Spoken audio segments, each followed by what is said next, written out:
है। High alert पर रहने को यहां आदेश दे दिए गए हैं सेना की तरफ से। उनके साथ साथ देखिए किस तरह से सरकार को किसी भी कार्रवाई के लिए समर्थन दे दिया गया है, क्योंकि भारत के अंदर सर्वदलीय बैठक हुई है और बैठक में मल्लिकार्जुन खड़गे ने एक बड़ा बयान जारी कर दिया, जिसमें उन्होंने कहा कि सरकार अगर कोई भी एक्शन करती है, पहलगाम के अंदर जो हमला हुआ उसको जवाब देने के लिए कोई भी यहां पर काम किया जाता है, उसका समर्थन पूरी तरह से सर्वदलीय बैठक के अंदर जितने भी लोग पहुंचे हुए हैं वो समर्थन करते हैं। लेकिन बताते चले कि पाकिस्तान ने एलओसी पर तैनाती को बढ़ा दिया है, हाई अलर्ट पर रहने का आदेश दे दिया गया है। अपनी सेना को अलर्ट मोड पर रख लिया गया है। पाकिस्तान की तरफ से सिंधु समझौता रद्द करने पर पाक को अब मिर्ची लग गई है।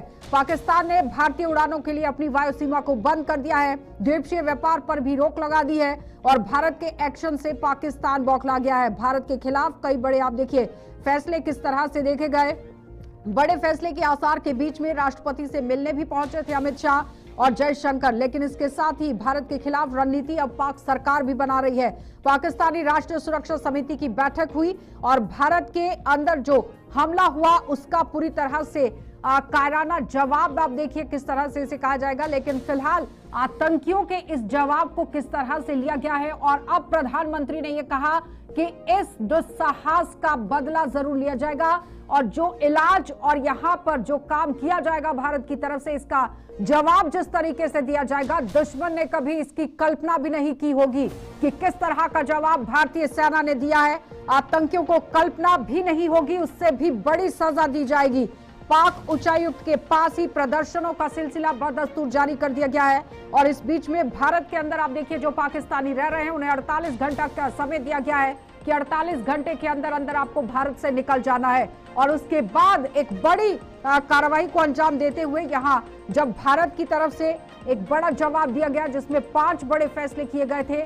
सिंधु जल समझौते को रद्द कर दिया गया है। फिलहाल आप देखिए अटारी भागा बॉर्डर पर भी किस तरह से उसे सीज कर दिया गया, आवागमन को पूरी तरह से बंद कर दिया गया है और जो लोग वीजा जिन्होंने लगाया था उन्हें रद्द कर दिया गया। उच्चायुक्त को लेकर भी एक बड़ी कार्रवाई को अंजाम मिलाया गया है। तो फिलहाल आप देखिए किस तरह से अब आने वाले समय में एक बड़ी कार्रवाई को अंजाम भारत दे सकता है। राष्ट्रपति के पास भी गृह मंत्री पहुंचे थे, एस जयशंकर भी पहुंचे थे। यहीं से आप अंदाजा लगा सकते हैं कि किस बड़े हमले की तादाद में या फिर एक बड़े फैसले की और कदम लगातार भारत जो है वो बढ़ा रहा है। और साथ ही बताते चले कि यहाँ सर्वदलीय बैठक होती है और बैठक के अंदर ये कह दिया जाता है कि सरकार अगर कोई भी एक्शन ले रही है तो उसके साथ यहाँ पर कंधे से कंधा मिलाकर सारी पार्टियां जो है वो नजर आएंगी। और साथ ही बताते चले कि सरकार जो भी कदम उठाएगी समर्थन करेंगी। राहुल गांधी की तरफ से भी ये कहा गया, मल्लिकार्जुन खड़गे की तरफ से भी ये कह दिया गया है। तो उनके साथ साथ सेना प्रमुख जनरल द्विवेदी कल श्रीनगर का दौरा करेंगे और साथ ही बताते चलें कि जब जनरल द्विवेदी वहां पर पहुंचते हैं तो आगे की रणनीति को किस तरह से तेज किया जाएगा, क्योंकि कल से ही एलजी मनोज सिन्हा ने बड़े निर्देश जारी कर दिए गए हैं कि अगर जो गृह मंत्री की तरफ से बड़ा मसौदा तैयार किया गया और निर्देश दिए गए थे उस पर कड़ाई से काम होना चाहिए। इसके लिए आपने देखा कि जिले के अंदर कलेक्टर्स को भी निर्देश दे दिए गए, एसएसपीज को यहां पर निर्देश दे दिए गए और इस कायराना हरकत को अंजाम देने वाले लोगों पर अब किस तरह से कड़ाई से कार्रवाई होगी ये देखने वाली बात है, क्योंकि भारत ने जिस तरह से एक्शन लिया है अब सीधा सीधा खामियाजा पाकिस्तान को यहां पर भुगतना पड़ेगा। तो चलिए पैनल की ओर बढ़ जाते हैं। इस वक्त हमारे साथ ब्रिगेडियर विजय सागर धीमान है, रिटायर्ड रक्षा विशेषज्ञ। बहुत बहुत स्वागत ब्रिगेडियर जुड़ने के लिए। कर्नल दिनेश शर्मा है हमारे साथ, रिटायर्ड रक्षा विशेषज्ञ, आपका भी बहुत बहुत स्वागत जुड़ने के लिए। सबसे पहले तो मैं विजय जी आप ही के पास आऊंगी। जिस तरह से खबर यह आई है कि अब पाकिस्तान ने भी अपनी तैनाती को बढ़ा दिया है, यानी कि कहीं ना कहीं कुल मिलाकर यह कहा जा सकता है कि अब बौखलाहट पाकिस्तान के अंदर भी है और एक डर भी है कि जल्द से जल्द तैनाती कर दी गई है कि भारत कोई एक्शन कर सकता है। देखिए, जहां तक पहलगाम हमले का सवाल है, ये पाकिस्तान ने चाइना के निर्देश पे उनके पर्पस के लिए कर तो दिया, परंतु उसके बाद उनको ये आइडिया नहीं था कि भारत का जो रिस्पॉन्स होगा वो इस बार बहुत स्ट्रांग होगा। वो सोच रहे थे ठीक है इन्होंने उड़ी स्ट्राइक किया या बालाकोट स्ट्राइक किया, उसके बाद कुछ नहीं किया। ये हम भी कहते हैं कि हमने कोई डिसाइसिव एक्शन नहीं लिया। हालांकि जो पहली गवर्नमेंट थी वो ये भी नहीं करती थी, उनका जो दायरा था सिर्फ बैट एक्शन तक सीमित था, जो बटालियन अपने लेवल पे 1 या 2 किलोमीटर लाइन ऑफ कंट्रोल से करती थी। और उड़ी में हम अंदर गए, बालाकोट में हम बिल्कुल अंदर गए, उसके बाद भी कुछ नहीं किया। परंतु अब जो सेंटिमेंट बना हुआ है देश में, जो माहौल बना हुआ है, पॉलिटिकल पार्टीज इकट्ठी हैं, हिंदू मुस्लिम इकट्ठे हैं। लोग पाकिस्तान ने काफी ट्राई की, उनके जनरल वसीम ने बोलने की कोशिश की भाई कुरान के ऊपर कंट्री बनाया वगैरह वगैरह, वो सब खत्म है। इसलिए पाकिस्तान की नेशनल सिक्योरिटी काउंसिल की मीटिंग हुई है आज, और उन्होंने जो हमारे डिसीजन है उनको रिव्यू किया है। और मीटिंग से पहले ही उनके मिनिस्टर का बयान आया है कि अगर इंडस वाटर ट्रीटी को हटाया गया तो it will be act of war. तो हम कह रहे हैं मुंह पे, ये it is a bloody act of war. जो तुम लोग हमारे पे इतना टेररिस्ट को लेके आते हो, निहत्थे लोगों को मारते हो, डास्टर्डली लोग कॉवर्डली तरीके से मारते हो, it's a bloody act of war. तो इसके बाद अब जो हमारी रिएक्शन होगी वो एक बहुत ही नापी तुली होगी, और वो इस खात्मा करेगी पाकिस्तान के आतंकवाद का वंस फॉर ऑल। ये पाकिस्तान को भी समझ आई है। कर्नल दिनेश, उन्होंने अपनी डिप्लॉयमेंट बढ़ा दी कर्नल है, दिनेश बंद कर दिया है, परीक्षण शुरू कर दिया है। तो उनको अब ये सब चीज करने के लिए आर्मी चीफ जो है वो JNK के अंदर है, वो कल विक्टर फोर्स का दौरा करेंगे, रोमियो फोर्स का दौरा करेंगे। और ये 4 आतंकी गए हैं पहलगाम में, इनमें से 2 लोकल्स हैं, उनका पता लगा लिया गया है, और 2 फॉरेनर्स हैं। उन्होंने कैसे इन्फिल्ट्रेट किया, कहां से किया, इसका सारा जायजा लिया जाएगा। कर्नल दिनेश, ठीक है, ठीक है ब्रिगेडियर। कर्नल दिनेश, एक सवाल है कर्नल दिनेश, सवाल यहाँ पर यह है कि बार बार ये कहा जा रहा है कि जिस तरह से हरकत हुई है अब पाकिस्तान उसके लिए पूरी तरह से तैयार है, लेकिन फिलहाल जिस तरह से सिंधु जल समझौते की बात हुई, उन्होंने कहा कि वर्ल्ड बैंक की तरफ से मध्यस्थता की गई है, तो एक तरफा ये समझौता नहीं था और एक तरफ से रद्द नहीं हो सकता है, बंद नहीं हो सकता है। दूसरा ये है कि खामियाजा कितना भुगतना पड़ेगा, आयात निर्यात पर कितना फर्क इसको लेकर पड़ेगा, क्योंकि जब भारत की तरफ से हर एक चीज को बंद कर दिया गया, उसके बाद रिएक्शन पाकिस्तान की तरफ से दिया गया, और एक डर जो है वो देखा जा रहा है कि LOC पर अपनी तैनाती को बढ़ा दिया और हाई अलर्ट पर कर दिया कि हाँ भारत कुछ तो करेगा, क्योंकि उरी बहुत बेहतर तरीके से पाकिस्तान जानता है, बालाकोट बहुत अच्छे से पाकिस्तान जानता है, और इस बार वो भी चाहता है कि हाँ हम इससे पहले तैयारी अपनी कर लें, लेकिन तैयारी कितनी कामयाब हो पाएगी और कितनी यहां पर फायदेमंद साबित होगी ये तो बाद की बात है। कर्नल दिनेश। आशा जी, ये जो इंडस वाटर ट्रीटी को जो हमने सस्पेंड किया है, मेरी नजर से ये बहुत बड़ा प्रहार हुआ है। सिंध के अंदर आज की तारीख के अंदर वहां पर विद्रोह हो रहे हैं, प्रोटेस्ट हो रहे हैं, लेकिन पाकिस्तान का जो मेन मीडिया वो उसको दिखाता नहीं। अगर आप सोशल मीडिया के ऊपर जाएं तो बहुत ज्यादा सिंध प्रांत के अंदर आक्रोश है। इसी से रिलेटेड है, चोलिस्तान के अंदर पाकिस्तान का है, वो एक प्रकार का रेगिस्तान है, उसको जो है पाकिस्तान आर्मी जो है नेशनल ग्रीन प्लान के अंडर जो है उस पूरे इलाके को, वो लाखों एकड़्स का वो जमीन है जिसको कि वो कारपोरेट को देना चाहती है ताकि वहां पर उस इलाके को आबाद किया जाए। अब प्रॉब्लम ये है कि चोलिस्तान के लिए जो पानी है वो सिंध के हिस्से का जाएगा, सिंध प्रांत के हिस्से का जाएगा, और वो जो इंडस रिवर में से कुछ कैनाल निकालना चाहते हैं, जिस वजह से भी सिंध के अंदर काफी आक्रोश है, क्योंकि सिंध के अंदर PPP की गवर्नमेंट है। तो ये बिलावल भुट्टो वगैरह फिलहाल चुपचाप बैठे हुए हैं, लेकिन पब्लिक बहुत है। अब आ जाते हैं कि आज की स्थिति के अंदर पाकिस्तान, आज की तारीख के अंदर पाकिस्तान आर्मी बहुत ही लो पोजीशन में है, क्योंकि बलूचिस्तान के जो 1500 उनके फ्रीडम फाइटर हैं, उन्होंने पाकिस्तान आर्मी को घुटने के ऊपर ला दिया हुआ। KPK के अंदर जो तहरीक तालिबान पाकिस्तानी है वो लगातार उसके ऊपर हमले कर रहे हैं। आज की तारीख के अंदर पाकिस्तान के जो मिडिल लेवल ऑफिसर्स हैं, जो लोअर लेवल ऑफिसर्स हैं, वो छोड़ कर फौज को छोड़ कर रिजाइन कर जा रहे हैं। और पीछे जो खबर आई थी कि मिडिल लेवल ऑफिसर्स ने एक प्रकार से लेटर लिखा है, वो मुनीर की पॉलिसी से खुश नहीं है, क्योंकि जितने सोल्जर या पुलिस के जवान जो हैं कर्नल दिनेश, बलूचिस्तान के अंदर 3 साल का एक्सटेंशन मिल गया है मुनीर को, अगर खुश नहीं है तो फिर एक्सटेंशन किस तरह से दे दिया? देखिए, अगर वो एक्सटेंशन मिल गया तो एक्सटेंशन इंडिविजुअल को मिला है ना, लेकिन उनकी पकड़ जो है उनकी पाकिस्तान आर्मी के ऊपर होनी चाहिए। ये पहला मौका है जबकि पाकिस्तान आर्मी के अंदर विद्रोह के जो है सुर उठ रहे हैं, तो ये एक्सटेंशन मिलना या ना मिलना वो दरकिनार है। अगर आपके पास आप पूरी तरह से आपकी आर्मी जो है वो आपको लीडर नहीं समझती, आपके अंदर ठीक है, नहीं है आपकी लीडरशिप में, पहले तो कोई आर्मी चीफ इस तरह से भड़काऊ भाषण देता है क्या? धर्म को लेकर, समुदाय को लेकर, संस्कृति को लेकर, ये आर्मी सिखाती है क्या? ये बड़ा सवाल है। ब्रिगेडियर धीमान, अब सवाल यहाँ पर यह उठता है कि राष्ट्रपति के साथ मुलाकात होती है, उन्हें पूरी तरह से ब्रीफ किया जाता है, गृह मंत्री पहुंचते हैं, एस जयशंकर भी पहुंचते हैं, इसका क्या मतलब निकाला जाए कि अप्रूवल मिल गया है कि जब आपको मौका लगे तो आपको जो करना है कर लीजिए? आपको अगर याद हो, जब 370 भी हटाया गया था तो प्रधानमंत्री एक रात पहले जाके राष्ट्रपति से जाके मिले थे। जब कोई बड़ी बात होनी होती है, राष्ट्रपति को भी कॉन्फिडेंस में लिया जाना है। और यहाँ पे जो प्लानिंग चल रही है वो डेफिनेटली बड़ी है। आर्मी चीफ का दौरा कल का साफ बता रहा है कि पाकिस्तान की सेना हाई अलर्ट पे है, वो कहीं पे भी कोई मिसएडवेंचर भी कर सकती है, और दूसरा अपनी डिफेंस को भी इंटैक्ट रखना है। और इसके लिए आर्मी चीफ खुद J&K के अंदर बैठे हुए हैं to ensure that everything is all right. अब क्या डिसाइड किया वो हमें पता नहीं है, और मैं ये रिकमेंड करूंगा it should be A calibrated response.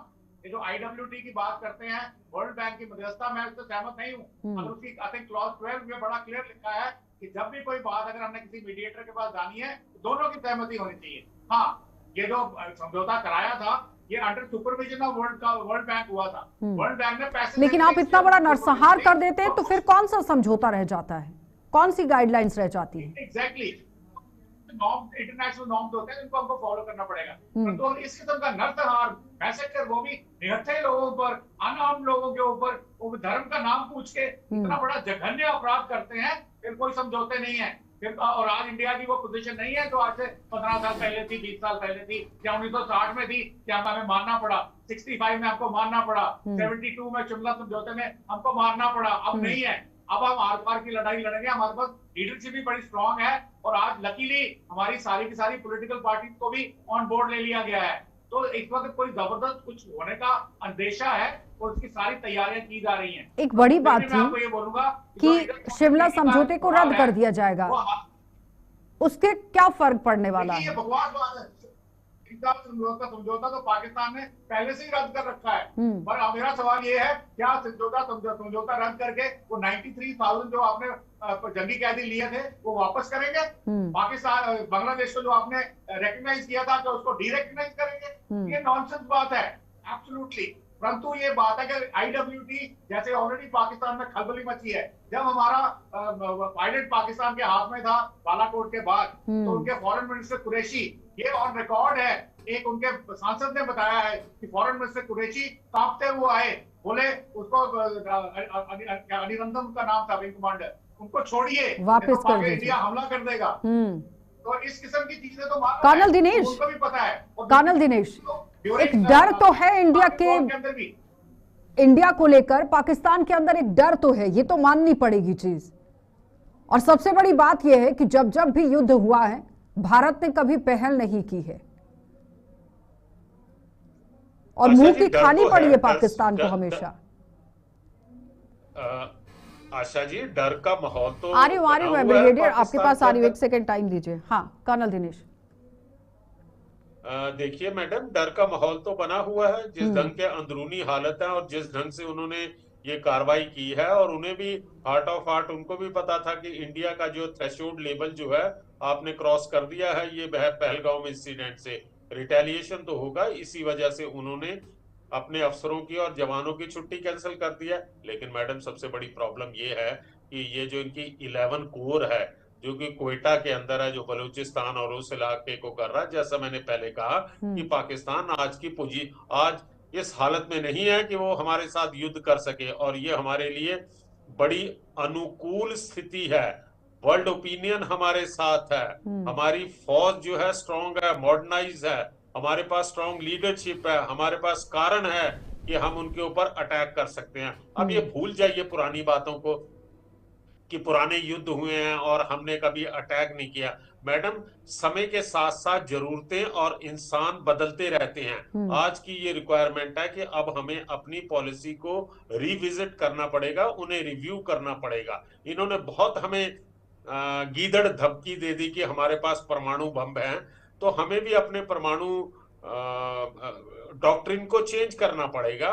और आज मैं तो ये कहूंगा एक सैनिक होने के नाते कि आज फेवरेबल कंडीशन है, और जब तक पाकिस्तान आर्मी की कमर नहीं तोड़ी जाएगी मैडम, ये किसी भी हालत में टेररिज्म से हमें निजात नहीं मिलेगा। ब्रिगेडियर मैंने धीमान पहले भी वो एक कह रहे बार हैं कि इस आपसे बार बात तो की कमर थी। तोड़ने की जरूरत है, लेकिन सीधे शब्दों में दो टूक जवाब पाकिस्तान को प्रधानमंत्री ने भी दे दिया। उन्होंने कहा कि कल्पना ही नहीं की जा सकती है जो सजा दी जाएगी।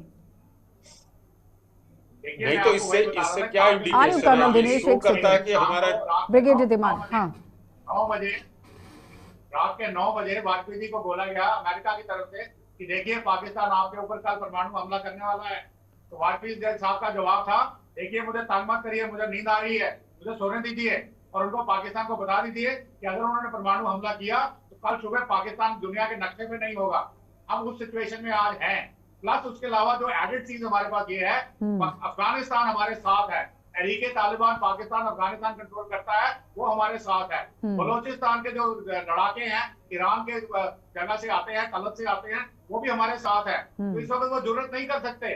परंतु मैं फिर भी ये कहूंगा कि हमारी जो इस वक्त एस्टैब्लिशमेंट है, गवर्नमेंट हमारी जो है, एमईए है प्लस आर्मी एस्टैब्लिशमेंट है, ये बहुत सुलझे हुए हैं, इनके पास एक्सपीरियंस भी है और ये बड़ा ग्रेजुएटेड रिस्पांस देंगे, कैलिब्रेटेड रिस्पांस देंगे और फाइनल हिट करेंगे जो एक डिसाइसिव रिस्पांस होगा। क्योंकि पाकिस्तान को ऐसी जगह पे लाना है, जैसे मैंने बोला इंटर वाटर ट्रीटी का है। अभी हमारे पास क्या है कि इमीडिएटली कुछ नहीं उसमें होगा, परंतु सितंबर महीने तक हम उनका वाटर लेवल आधा कर देंगे। उनका मंगला डैम नीचे चला जाएगा। तरबेला डैम आज भी 30 फुट के हाइट पे है, मतलब पानी कम है, तो उसमें इलेक्ट्रिसिटी है ही नहीं और कोयला खरीदने के लिए उनके पास पैसा नहीं है। और अगर हमने उसके एग्रीकल्चर के ऊपर भी मार कर दिया तो पैडी फील्ड उनकी खत्म हो जाएंगी, उनका विंग उनका खत्म हो जाएगा, तो जो 2 रोटी मिलती है वो भी मिलना बंद हो जाएगी। तो फिर वो पंजाबी पाकिस्तान क्या करेगा? पंजाबी पाकिस्तान पंजाब एक दूसरे के पर्याय हैं और बाकी उनको फर्क नहीं पड़ता सिंध में क्या हो रहा है, बलूचिस्तान में क्या हो रहा है। कर्नल दिनेश, कल एक पत्रकार से बात हो रही थी, उन्होंने कहा कि कुछ शरारती तत्व हैं जो हिंदुस्तान और पाकिस्तान के बीच में इस तरह से माहौल पैदा कर रहे हैं। अब्बू मूसा शरारती तत्व जो पाकिस्तान के अंदर पनाह लेके बैठा हुआ है और इस तरह से बयानबाजी करता है, तो फिर कार्रवाई क्यों नहीं हो रही है? ये बड़ा सवाल उस पत्रकार से भी था कल, लेकिन उन्होंने भी पर्याप्त जवाब नहीं दिया। वो सिर्फ और सिर्फ अपना एक एजेंडा घुमाए जा रहे थे। वो जरूर वो पाकिस्तानी होगा, वो हमेशा अपना एजेंडा घुमाएंगे। एक सेकंड ब्रिगेडियर धीमान, एक सेकंड, हाँ जवाब दीजिए दिनेश जी। मैडम तो मैं ये कह रहा था मैडम जो पत्रकार धीमान जी, एक सेकंड, दिनेश जी जवाब दीजिए। मैडम जो पत्रकार आपको इस प्रकार से जवाब दे रहा था कि कुछ शरारती तत्व हैं, ये तो बेसिकली अपना पल्ला झाड़ने वाली बात है। कौन सी ऐसी सरकार है, कौन सी ऐसा देश है जहां पे रूल ऑफ लॉ चल रहा है और उसकी एस्टेब्लिशमेंट को ये नहीं मालूम है कि यहाँ पर कौन से शरारती तत्व हैं जो भारत के साथ हमारे संबंध खराब करना चाहते हैं। अरे भैया, शरारती तत्वों के आका तो तुम हो। तुम लोगों ने क्या कहते हैं इन लोगों को पार रखा है, एंड क्योंकि तुम इस पोजीशन में नहीं हो, पाकिस्तान, मेरा मतलब है पाकिस्तान इस पोजीशन में नहीं है आज या आज से 10 साल पहले भी कि वो भारत के साथ डायरेक्ट कन्फ्रंटेशन ले ले। इसलिए जो है उसने जो है ये प्रॉक्सी वार को अपनाया हुआ है। और ये मैं कदाचित इस बात से सहमत नहीं हूं कि कुछ एक तत्व हैं भारत और पाकिस्तान के अंदर जो दोनों देशों के संबंध खराब करना चाहते हैं।